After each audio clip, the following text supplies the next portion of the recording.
Сәлем достар, бүгін мен сіздерге Айдананың қуыршағы 15-ші бөлімін айтып беремін. Егер де оның 16-ші бөлімін көргілеріңіз келсе, менің арнама жазылып лайк басуды ұмытпаңыздар. Ал ендеше мен бастаймын.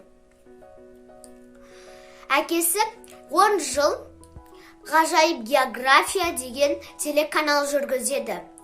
Ол каналда Үнжу тасы 200 жылдан кейін өзінің сапасын бұзады. Сол жайлы айтады. Оны көптеген елдер көріп, содан бастап бір оқиғалар пайда бола бастайды.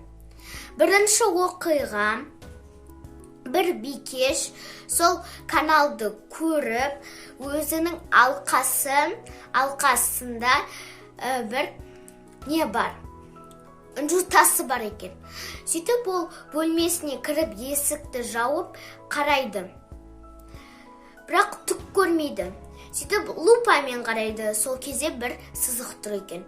Ол сынық қалыпты. Үнжу тасы. Сөйтіп ол сатушыға барып шу шығарады. Бұл бірінші оқиға.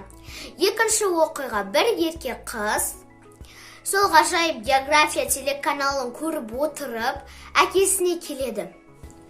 Әкесіне былай дейді: әкем, Үнжу тастың ішінде паразит бар екен дейді. Әкесі: оны саған кім айтты дейді. Теледидардан көрдім дейді. Теледидарда оны көрсеткеннің аты қандай, каналдың аты қандай дейді. Қызым: каналдың аты ғажайып география дейді. Әкесі дереу телефонды қолына алып: тезірек ғажайып география телеканалын өшіріңдер. Менің қызым не айтып жүр өзі дейді, деп тұтқаны қоя салады. Қызы сонда да қоймайды. Әкесі мен анасының бөлмесіне барып, Үнжу тастарды балтамен шауып паразитті тексереді. Бірақ бұл екінші оқиға. Үшінші оқиға тіптен қызық. Бір ер жігіт сол нені көріп, жүрегін ұстап диванға отыра қалады.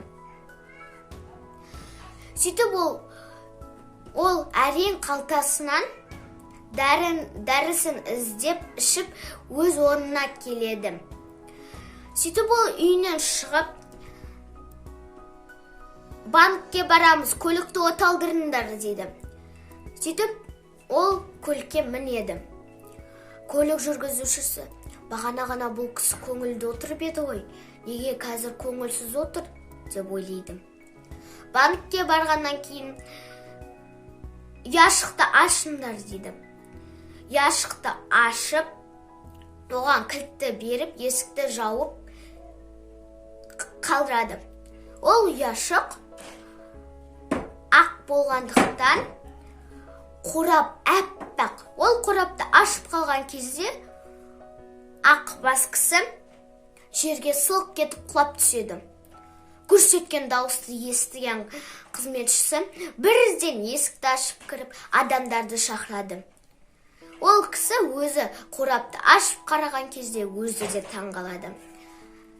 Сөйтсе, Үнжу тастары әк тасқа айналып кетіпті. Егер де балалар, бұл ертегі сіздерге ұнаса, онда менің арнама жазылып лайк басуды ұмытпаңыздар. Және 16-ші бөлімін күтіңіздер. Сау болыңыздар.